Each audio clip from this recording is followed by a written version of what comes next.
തിരുവചനം തിരുവചനം.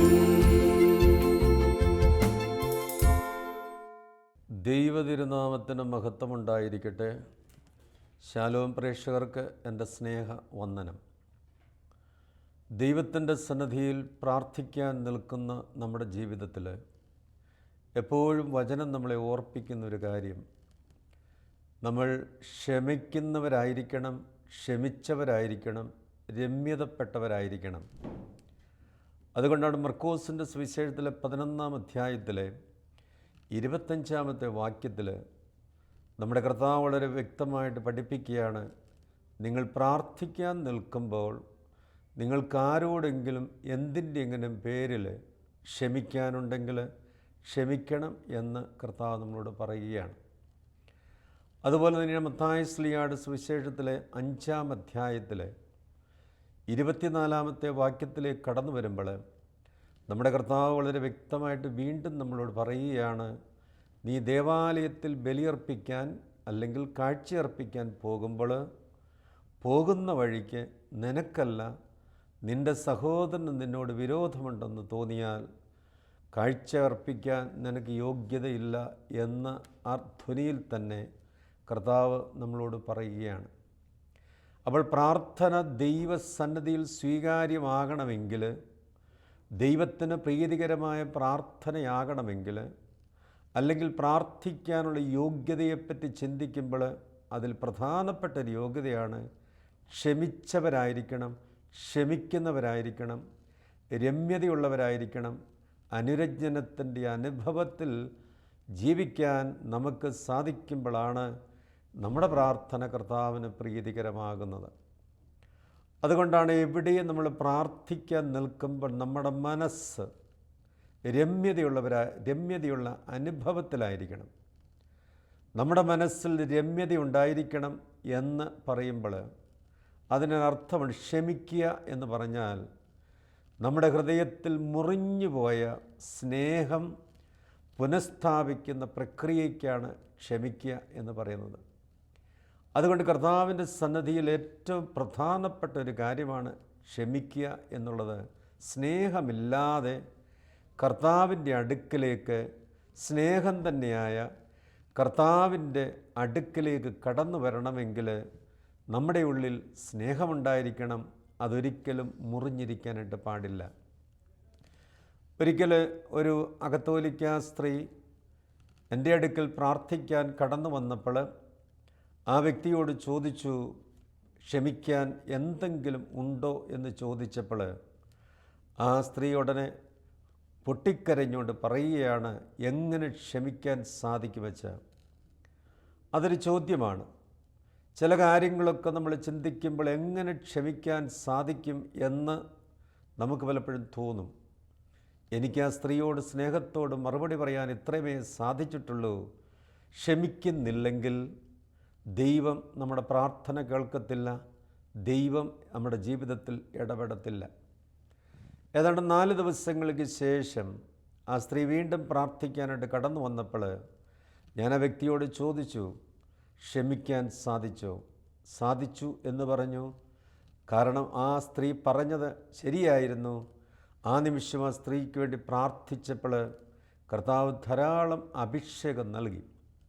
അപ്പോൾ ഞാൻ ആ വ്യക്തിയോട് ചോദിച്ചൊരു ചോദ്യമാണ്, എങ്ങനെയാണ് ഈ 4 ദിവസം കൊണ്ട് എങ്ങനെ ക്ഷമിക്കും എന്ന് ചോദിച്ച നിനക്ക് ക്ഷമിക്കാൻ സാധിച്ചത് എന്ന് ചോദിച്ചപ്പോൾ 4 ദിവസമായിട്ട് 4 ദിവസങ്ങൾക്ക് മുമ്പ് ഇവിടെ നിന്ന് പോകുന്ന സമയം മുതൽ ഞാൻ ആ വ്യക്തിയെ അനുഗ്രഹിച്ച് സ്നേഹത്തോടെ പ്രാർത്ഥിക്കാൻ തുടങ്ങി. അങ്ങനെ സ്നേഹിച്ച് പ്രാർത്ഥിച്ച്, നന്മകളെ ആഗ്രഹിച്ച് പ്രാർത്ഥിച്ച് ആ വ്യക്തിക്ക് വേണ്ടി ഈ 4 ദിവസത്തെ പ്രാർത്ഥന തുടർന്നു കൊണ്ടിരുന്നപ്പോൾ എനിക്ക് ക്ഷമിക്കാനുള്ള ശക്തി കർത്താവ് തന്നു എന്ന് ആ സ്ത്രീ പറയുകയാണ്. അപ്പോൾ കർത്താവ് നമ്മളെ ഒരു കാര്യം നമ്മളെ പഠിപ്പിക്കുകയാണ്. എനിക്ക് ക്ഷമിക്കാൻ സാധിക്കണമെങ്കിൽ എനിക്ക് ആ വ്യക്തിക്ക് വേണ്ടി പ്രാർത്ഥിക്കാൻ കഴിയണം, അനുഗ്രഹിച്ച് പ്രാർത്ഥിക്കാൻ കഴിയണം, നന്മ നേർന്നുകൊണ്ട് പ്രാർത്ഥിക്കാൻ കഴിയണം, ദൈവസന്നിധിയിൽ സമർപ്പിച്ചുകൊണ്ട് പ്രാർത്ഥിക്കാൻ കഴിയണം. അങ്ങനെയാണ് ദൈവം നമ്മുടെ പ്രാർത്ഥന പ്രാർത്ഥിക്കാൻ യോഗ്യത തരുന്നതും അല്ലെ നമുക്ക് യോഗ്യത ഉള്ളവരായിട്ട് തീരാൻ സാധിക്കുന്നതും ക്ഷമിക്കാൻ സാധിക്കുമ്പോഴാണ് എന്നുള്ള സത്യം നാം ഒരിക്കലും മറക്കരുത്.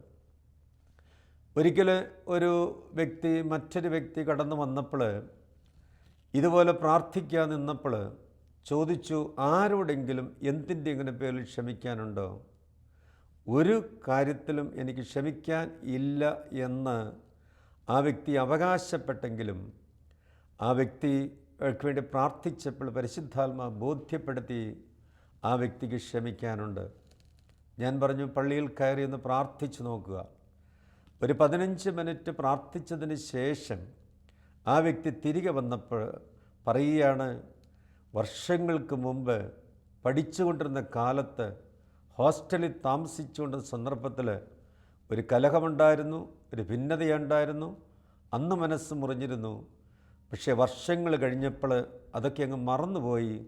അതൊരു പ്രശ്നമായിട്ട് പിന്നെ തോന്നിയിട്ടില്ല. അത് പരിശുദ്ധാത്മാവ് ആ കാര്യം ആ വ്യക്തിക്ക് ബോധ്യപ്പെടുത്തി കൊടുത്തു. അങ്ങനെ ആ വ്യക്തിക്ക് വേണ്ടി അവിടെ വെച്ച് അനുതപിച്ച് ക്ഷമിച്ച് പ്രാർത്ഥിച്ചു. അങ്ങനെ പ്രാർത്ഥിച്ച് ക്ഷമിച്ച് തിരികെ വന്ന് പ്രാർത്ഥനയ്ക്കായിട്ട് നിന്നപ്പോൾ വർഷങ്ങളായിട്ട് ആ വ്യക്തി അനുഭവിച്ചു കൊണ്ടിരുന്ന വലിവ് ഈ പ്രാർത്ഥനയുടെ സമയത്ത് തമ്പുരാൻ എടുത്തു മാറ്റി. അപ്പോൾ കാലങ്ങൾക്ക് മുമ്പ് സംഭവിച്ചതാണെങ്കിലും ദൈവത്തിൻ്റെ സന്നിധിയിൽ രമ്യപ്പെടാതെ കിടന്ന, അത് ദൈവത്തിന് ഇടപെടാനൊരു തടസ്സമായിട്ട് കിടന്ന ക്ഷമയുടെ മേഖല അത് പരിഹരിച്ചു കഴിഞ്ഞപ്പോഴാണ് കർത്താവ് ആ വ്യക്തിയിൽ പ്രത്യേകമായിട്ട് പ്രവർത്തിച്ചത്. മൂന്നാമത്തെ ഒരു സംഭവം കൂടെ പറഞ്ഞിട്ട് ഞാൻ ഈ ക്ഷമയുടെ മേഖലയിലേക്ക് പ്രവേശിക്കുകയാണ്. ഒരു തിരിച്ചറിവില്ലാത്ത, വിദ്യാഭ്യാസമില്ലാത്ത, അനേക നാളുകളുടെ കുടുംബജീവിതം നയിക്കുന്ന, ഒരു ദിവസം പോലും കുടുംബജീവിതത്തിൽ വർഷങ്ങളായിട്ട് സമാധാനം അനുഭവിക്കാത്ത ഒരു പാവപ്പെട്ട സ്ത്രീ, ആ സ്ത്രീയുടെ ജീവിതത്തിൽ ഒരു ദിവസം പോലും കുടുംബജീവിതത്തിൽ സമാധാനം അനുഭവിക്കാൻ സാധിച്ചിട്ടില്ല. മദ്യപാനിയായിരിക്കുന്നൊരു ഭർത്താവ്, എന്നും വീട്ടിൽ കലഹമുണ്ടാക്കുന്ന ഭർത്താവ്, ആ സ്ത്രീയെ മർദ്ദിക്കുന്ന ഭർത്താവ്, അസ്വസ്ഥതകളുമായിട്ട് വർഷങ്ങൾ കഴിഞ്ഞുകൂടിയ ഒരു സ്ത്രീ. ആ സ്ത്രീ പ്രാർത്ഥിക്കാൻ കടന്നു വന്നപ്പോൾ ആ സ്ത്രീയോട് പറഞ്ഞു, നന്നായിട്ടൊന്ന് ഒരുങ്ങി പ്രാർത്ഥിച്ച് കടന്നു വരാൻ പറഞ്ഞ് അങ്ങനെ ഒരുങ്ങി കടന്നു വന്നു. ആ സ്ത്രീയുടെ രീതിയിൽ ഒരുങ്ങി കടന്നു വന്നു. ആ സ്ത്രീക്ക് വേണ്ടി പ്രാർത്ഥിച്ചപ്പോൾ കർത്താവ് അഭിഷേകം കൊടുത്ത് ആ സ്ത്രീ പറയുകയാണ്, എൻ്റെ ഭർത്താവ് കുടിക്കുകയോ കുടിക്കാതിരിക്കുകയോ, എന്നെ ഉപദ്രവിക്കാതിരിക്കുകയോ, എന്നെ പീഡിപ്പിക്കാതിരിക്കുകയോ എന്ത് ചെയ്താലും എനിക്കിതൊരു വിഷയമല്ല. അപ്പോഴാണ് കർത്താവ് എന്നെ ഒരു കാര്യം പഠിപ്പിച്ചത്. ആ സ്ത്രീയുടെ സ്വന്തം കഴിവുകൊണ്ട് ആ സ്ത്രീക്ക് ക്ഷമിക്കാൻ സാധിക്കാത്തിടത്ത് ദൈവത്തിൻ്റെ പരിശുദ്ധാത്മ അഭിഷേകം കൊടുത്ത് ക്ഷമിക്കാനുള്ള കൃപ നൽകി അനുഗ്രഹിച്ചു. ആ പ്രാർത്ഥനയ്ക്ക് ശേഷം ആ സ്ത്രീയുടെ ജീവിതത്തിന് ക്ഷമിക്കാനുള്ള വലിയ അനുഗ്രഹം ലഭിച്ചു.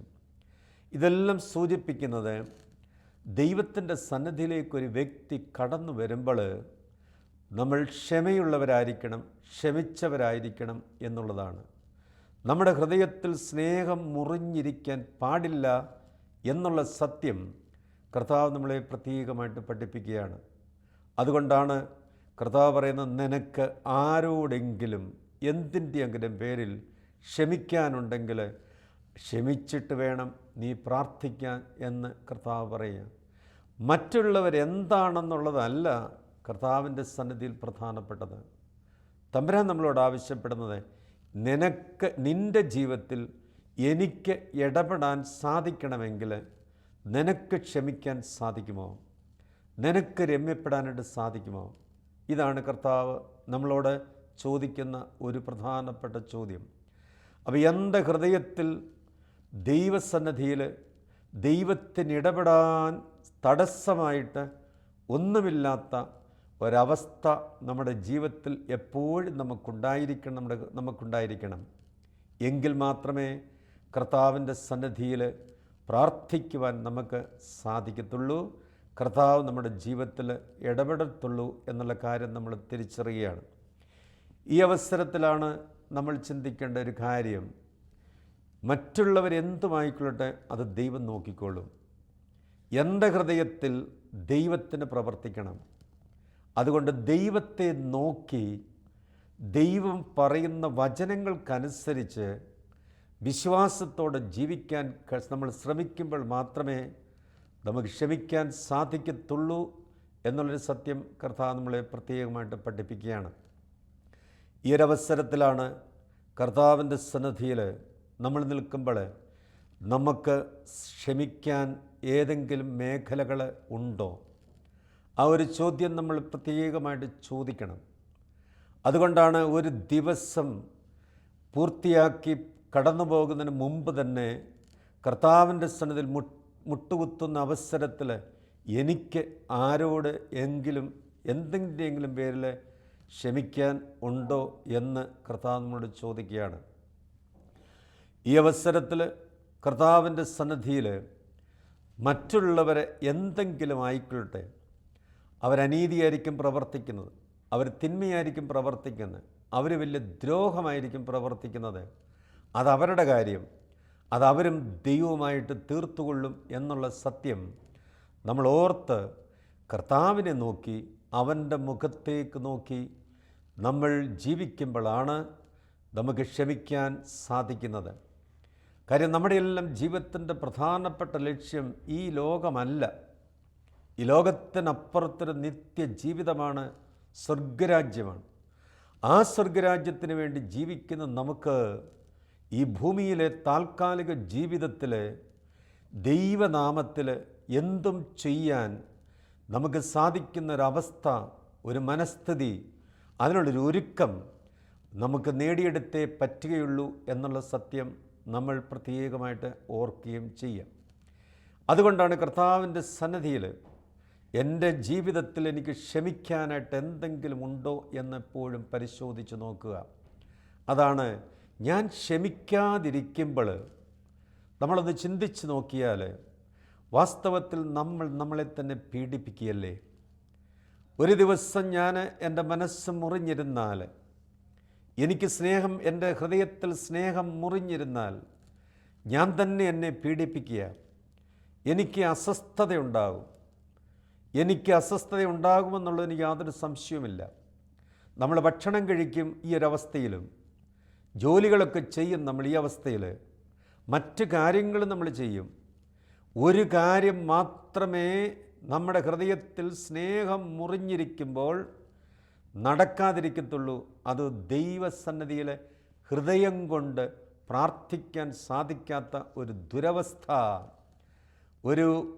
ദുരവസ്ഥ ദൈവത്തിൻ്റെ സന്നിധിയിൽ നമുക്കുണ്ടാകും. അന്ന് നമ്മൾ പ്രാർത്ഥിക്കത്തില്ല. അന്ന് മുടങ്ങുന്ന ഒരേ ഒരു കാര്യം പ്രാർത്ഥനയായിരിക്കും. ദൈവസന്നിധിയിലേക്ക് എൻ്റെ ഹൃദയം ഉയർത്താൻ സാധിക്കാത്തൊരവസ്ഥയായിരിക്കും. ഇത് നമുക്ക് കാണാനായിട്ട് കഴിയും. അതേസമയം നേരത്തെ പറഞ്ഞതുപോലെ മറ്റു കാര്യങ്ങളെല്ലാം നടക്കും. ഒരുപക്ഷെ വിനോദത്തിൻ്റെ കാര്യങ്ങൾ നടക്കും, ടി വി കാണുമായിരിക്കും, മറ്റു കാര്യങ്ങൾ ചെയ്യുമായിരിക്കും, മറ്റതുപോലെ ഭക്ഷണം കഴിക്കും. എന്നാൽ ദൈവസന്നിധിയിലേക്ക് കടന്നു വന്നുകൊണ്ട് ഹൃദയമുയർത്തി പ്രാർത്ഥിക്കാൻ ഹൃദയത്തിൽ രമ്യതയില്ലാത്തിടത്തോളം കാലം സാധിക്കത്തില്ല എന്നുള്ള സത്യം നമ്മൾ തിരിച്ചറിയുക. അതുകൊണ്ടാണ് ഹൃദയം ദൈവസന്നിധിയിലേക്ക് ഉയർത്തണമെങ്കിൽ എനിക്ക് ദൈവസന്നിധിയിൽ രമ്യതയുടെ അനുഭവം ഉണ്ടായിരിക്കണം. അതുകൊണ്ട് കർത്താവിൻ്റെ സന്നിധിയിലേക്ക് ഞാൻ കടന്നു വരുമ്പോൾ ദൈവം കാരുണ്യവാനും ക്ഷമിക്കുന്നവനുമാണ്, അവൻ ക്ഷമിച്ചു കൊണ്ടിരിക്കുന്നവനുമാണ്.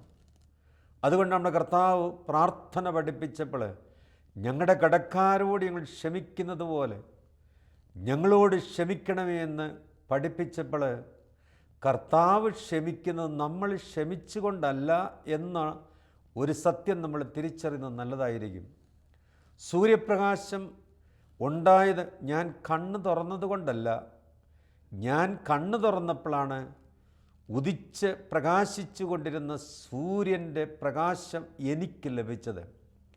ദൈവം എന്നോട് കാണിക്കുന്ന ക്ഷമ എൻ്റെ ജീവിതത്തിൽ എനിക്ക് അനുഭവിക്കാൻ കഴിയണമെങ്കിൽ ഞാൻ ക്ഷമിക്കുമ്പോൾ മാത്രമാണ്, ഞാൻ രമ്യതയുടെ അനുഭവത്തിലായിരിക്കുമ്പോൾ മാത്രമാണ് എനിക്കത് സ്വീകരിക്കുവാനായിട്ട് കഴിയുന്നത്. അപ്പോഴേ എനിക്ക് കർത്താവിൻ്റെ ക്ഷമ അല്ലെങ്കിൽ കർത്താവിൻ്റെ സന്നിധിയിൽ ദൈവം എന്നോട് കാണിക്കുന്ന വലിയ കാരുണ്യവും ക്ഷമയും എനിക്ക് അനുഭവിക്കാൻ സാധിക്കത്തുള്ളൂ.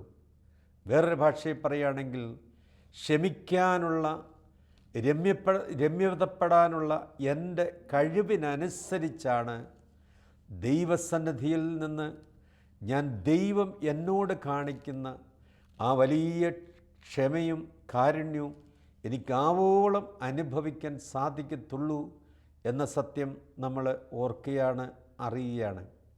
അങ്ങനെ വരുമ്പോഴാണ് കർത്താവിൻ്റെ സന്നിധിയിൽ ഞാൻ ക്ഷമയുള്ള വ്യക്തിയാണ്. പലരുടെയും ജീവിതത്തിൽ പ്രാർത്ഥന ദൈവസന്നിധിയിൽ സ്വീകാര്യമാകാതെ പോകുന്നതിൻ്റെ പ്രധാനപ്പെട്ട കാര്യം ഹൃദയത്തിൽ സ്നേഹം മുറിഞ്ഞിരിക്കുന്നതുകൊണ്ടാണ്. അഭിഷേകത്തിന് തടസ്സമായിരിക്കുന്നത്, ആത്മീയ ജീവിതത്തിൽ വളരാൻ തടസ്സമായിട്ട് നിൽക്കുന്നത് ഈ ഹൃദയത്തിൽ ക്ഷമയുടെ മേഖല പൂർണ്ണമല്ലാത്തത് കൊണ്ടാണ്. നമ്മുടെ ജീവിതത്തിൽ പലപ്പോഴും ദൈവസന്നിധിയിൽ ആത്മീയമായിട്ട് അല്ലെങ്കിൽ ഒരു ശുശ്രൂഷ ജീവിതത്തിൽ അനുഭവത്തിൽ വളരാൻ കഴിയാതെ പോകുന്നത് എന്ന് നമ്മൾ തിരിച്ചറിയുകയാണ്.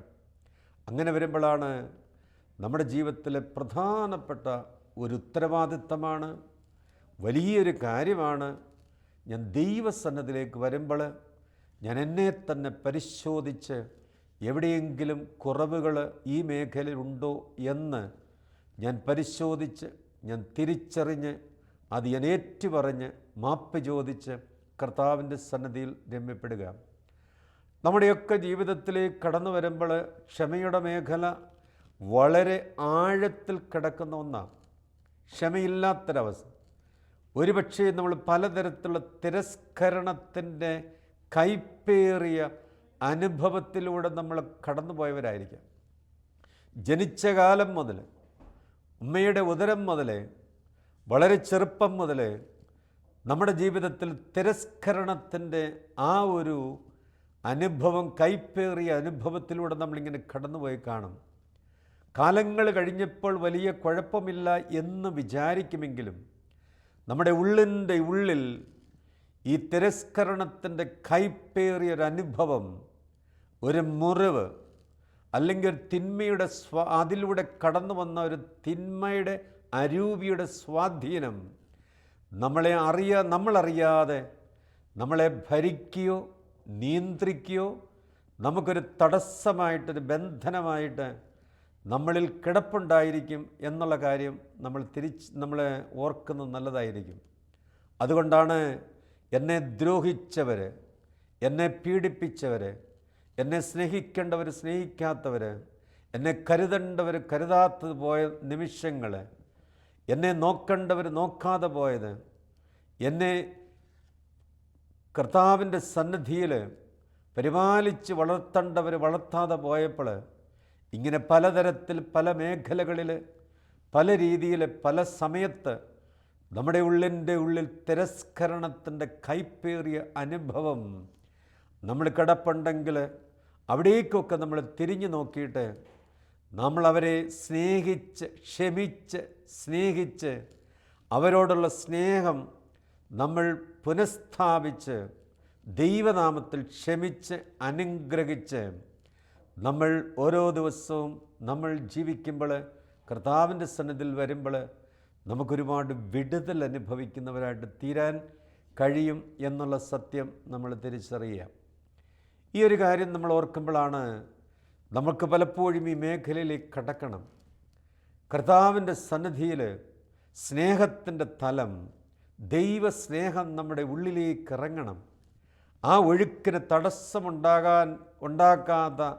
ഉണ്ടാകുന്ന ഒന്നും അവിടെ പാടില്ല എന്നുള്ള ഒരു നിർബന്ധം നമ്മുടെ ജീവിതത്തിൽ ഉണ്ടാകണം. ഇത് ഒരു ദിവസം കൊണ്ട് സാധിക്കുന്നതല്ല. ഏറെ സമയമെടുത്ത്, ഏറെ ദിവസങ്ങളെടുത്ത്, ഒരു കാലഘട്ടം കൊണ്ട് നേടിയെടുക്കേണ്ട, ദൈവസഹായത്തോടെ നേടിയെടുക്കേണ്ട വലിയ ഒരു തലമാണ്, അനുഭവമാണ് ക്ഷമയുടെ മേഖല എന്ന് കർത്താവ് നമ്മളെ വ്യക്തമായിട്ട് പഠിപ്പിക്കുകയാണ്. ഈ ഒരവസരത്തിൽ മനുഷ്യരോട് മാത്രം നമ്മൾ ക്ഷമിച്ചാൽ പോരാ എന്നുള്ള കാര്യം കൂടെ തിരിച്ചറിയാം. ഈ എന്നെ എളിയവനെ ദൈവം തമ്പുരാൻ തന്നെ വ്യക്തമായിട്ട് പഠിപ്പിച്ചത് കേരളത്തിന് വെളിയിൽ ഒരു കാലഘട്ടത്തിൽ താമസിക്കാൻ പോകേണ്ടി വന്നു. അവിടെ ആയിരിക്കുന്ന അവസരത്തിൽ അവിടുത്തെ ചുറ്റുപാടുകൾ, കാലാവസ്ഥ, അതുപോലെ മറ്റ് സാഹചര്യങ്ങൾ, ഭാഷ, ഇതെല്ലാം ബുദ്ധിമുട്ടായിട്ടിരിക്കുന്നൊരവസരത്തിലാണ് അവിടെ ഒരു ധ്യാനം വന്നത്. ഞാൻ ആകപ്പാടെ വിഷമിച്ചിരിക്കുക. ഭാഷയുടെ പ്രശ്നം, ഭക്ഷണത്തിൻ്റെ പ്രശ്നം, കാലാവസ്ഥയുടെ പ്രശ്നം, അതുപോലെ സഞ്ചരിക്കുന്ന കാര്യത്തിൽ, അതുപോലെ തന്നെ വായു മലിനീകരണം, ഇതെല്ലാം എന്നെ ഏറെ പീഡിപ്പിച്ചുകൊണ്ടിരുന്ന അവസരത്തിലാണ് അവിടെ നടന്നൊരു ധ്യാനത്തിൽ വെച്ച് വളരെ വ്യക്തമായിട്ട് പരിശുദ്ധാത്മാവ് വെളിപ്പെടുത്തി തന്നൊരു സത്യമാണ്, മനുഷ്യരോട് മാത്രം നമ്മൾ ക്ഷമിച്ച പോരാ, ദൈവം അനുവദിച്ചു തരുന്ന സാഹചര്യങ്ങളോടും നമ്മൾ ദൈവനാമത്തിൽ രമ്യപ്പെട്ട് ദൈവ തിരുമനസ്സിന് വിധേയപ്പെട്ട് നമ്മൾ ജീവിക്കുന്നില്ലെങ്കിൽ നമ്മൾ ഈ അസ്വസ്ഥത നമുക്ക് ഉണ്ടാകും, ക്ഷമിക്കാതിരിക്കുന്ന അനുഭവം നമുക്കുണ്ടാകും. അതുകൊണ്ട് കർത്താവിൻ്റെ സന്നിധിയിൽ നമ്മൾ കടന്നു വരുന്ന അവസരത്തിൽ, പ്രാർത്ഥിക്കാൻ നിൽക്കുന്ന അവസരത്തിൽ എപ്പോഴും നമ്മൾ ഓർക്കേണ്ട ഒരു കാര്യമാണ്, ഏതെങ്കിലും മേഖലയിൽ, നിസ്സാരമെന്ന് പറയുന്ന മേഖലയിലാണെങ്കിലും എൻ്റെ ഹൃദയത്തിൽ സ്നേഹം മുറിഞ്ഞു ഇരിപ്പുണ്ടോ, എനിക്ക് ക്ഷമിക്കാനുണ്ടോ എന്ന് നമ്മൾ കൃത്യമായിട്ട് പരിശോധിച്ച് നോക്കണം. ക്ഷമയുടെ മേഖലയിൽ വളരാത്ത വ്യക്തിക്ക് ദൈവസന്നിധിയിൽ പ്രാർത്ഥിക്കാൻ യോഗ്യതയില്ലാത്ത വ്യക്തിയാണ് എന്ന് നമ്മൾ തിരിച്ചറിയണം. ചില കാര്യങ്ങൾ, സംഭവങ്ങൾ, ചില പ്രവർത്തനങ്ങളും പ്രവൃത്തികളുമൊക്കെ നിസ്സാരമാണെങ്കിലും അതിൻ്റെ പിന്നിലെ ഹൃദയഭാവമാണ് പ്രധാനപ്പെട്ടതാണ്, ഗൗരവമേറിയതാണ്. കാരണം എനിക്ക് ക്ഷമിക്കാൻ സാധിക്കാത്തൊരവസ്ഥ എൻ്റെ ഉള്ളിൽ ഇപ്പോഴുമുണ്ട്. പെട്ടെന്ന് സ്നേഹം മുറിഞ്ഞു പോകുന്നൊരവസ്ഥ, ദൈവവചനത്തിനും ദൈവകൽപ്പനകൾക്കും വിരുദ്ധമായ ഒരു ഹൃദയഭാവം, അത് എന്നെ ആത്മീയമായിട്ട് നന്നായിട്ട് തളർത്തുന്നതെന്നാണ്. ഞാൻ ദൈവസന്നിധിയിൽ അയോഗ്യതയുള്ള വ്യക്തിയായിട്ട് എന്നെ തീർക്കുന്നൊരു അനുഭവമാണ് എന്ന സത്യം നമ്മളൊരിക്കലും മറക്കരുത്. യെശയ്യായുടെ പുസ്തകത്തിലെ 59-ാം അധ്യായത്തിൽ നമുക്കറിയാം, നമ്മളെ കർത്താവ് പറയുകയാണ്, നീ പ്രാർത്ഥിക്കുന്നുണ്ട്, നിന്നെ സഹായിക്കാൻ എനിക്ക് സാധിക്കുന്നില്ല, എൻ്റെ കരങ്ങൾ കുറുകിപ്പോയിട്ടില്ല, എൻ്റെ ചെവികൾക്ക് മാന്യം സംഭവിച്ചിട്ടില്ല, പക്ഷെ നിൻ്റെ പാപമാണ് നിൻ്റെ പ്രാർത്ഥന എനിക്ക് സ്വീകാര്യമാകാതെ ആക്കുന്നത്. അതുകൊണ്ട് കർത്താവിൻ്റെ സന്നിധിയിൽ ക്ഷമയുടെ മേഖലയിൽ എപ്പോഴും നമ്മൾ ശ്രദ്ധിക്കണം. മറ്റുള്ളവരെന്താണെന്നുള്ളതല്ല തമ്പുരാൻ നമ്മളോട് പറയുന്നത്, ഞാൻ എന്താണെന്നുള്ളതാണ് ദൈവത്തിൻ്റെ മുമ്പിൽ, എൻ്റെ ദൈവത്തിൻ്റെ മുമ്പിൽ ഞാൻ എന്താണെന്നുള്ളതാണ് പ്രധാനപ്പെട്ട കാര്യം. പ്രഭാഷകൻ്റെ പുസ്തകത്തിലെ 28-ാം അധ്യായത്തിലെ 1 മുതലുള്ള വാക്യങ്ങളിൽ വളരെ മനോഹരമായിട്ട് പറയുന്നൊരു കാര്യമാണ്, ജീവിതാന്ത്യമോർത്തെങ്കിലും നീ ക്ഷമിക്കണം.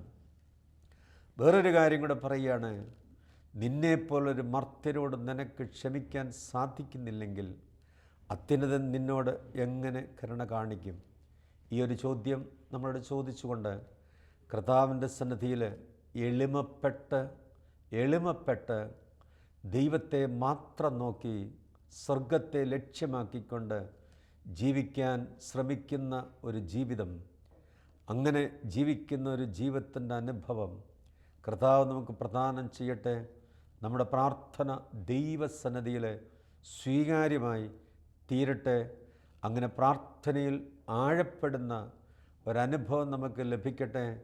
അതുകൊണ്ട് ഓരോ ദിവസവും ആരംഭിച്ച് പൂർത്തിയാക്കുന്നതിന് മുമ്പ് ക്ഷമയുടെ മേഖല, അവിടെ വേണ്ട പരിഹാരം, വേണ്ട മാറ്റം നമ്മുടെ ജീവിതത്തിൽ ഉണ്ടാക്കണം എന്നുള്ള സത്യം നമ്മൾ തിരിച്ചറിയുക. പ്രത്യേകിച്ച് ദൈവസന്നിധിയിലേക്ക് കടന്നു വന്നുകൊണ്ട് പരിശുദ്ധമായ നാമം വിളിച്ച് പ്രാർത്ഥിക്കാനുള്ള യോഗ്യതകളിൽ പ്രധാനപ്പെട്ട യോഗ്യതയാണ് നീ ക്ഷമിക്കുക എന്നുള്ളത്, ഞാൻ ക്ഷമിക്കുക എന്നുള്ളത്, നമ്മൾ ദൈവസന്നിധിയിൽ രമ്യതയുള്ളവരായിട്ട് തീരുക എന്നുള്ളത്, ഈ ഒരനുഭവം കർത്താവ് നമുക്ക് തരട്ടെ. അതിനുവേണ്ടി നമുക്ക് പ്രത്യേകമായിട്ട് പ്രാർത്ഥിക്കാം. ദൈവസഹായത്തോടുകൂടി രമ്യതയിൽ കൂടുതൽ വളരാൻ, അനുരഞ്ജനത്തിൻ്റെ വലിയ ചൈതന്യം നമ്മുടെ ഹൃദയം മുഴുവനും നിറഞ്ഞിരിക്കുന്നൊരവസ്ഥ കർത്താവ് നമുക്ക് നൽകട്ടെ. നമ്മളെല്ലാവരും ക്ഷമിക്കുന്നവരായിട്ട് തീരട്ടെ. അതിനുവേണ്ടി നമുക്ക് പ്രത്യേകമായിട്ട് പരിശ്രമിക്കാം. പിതാവിൻ്റെയും പുത്രൻ്റെയും പരിശുദ്ധരുടെയും നാമത്തിൽ ആമേൻ.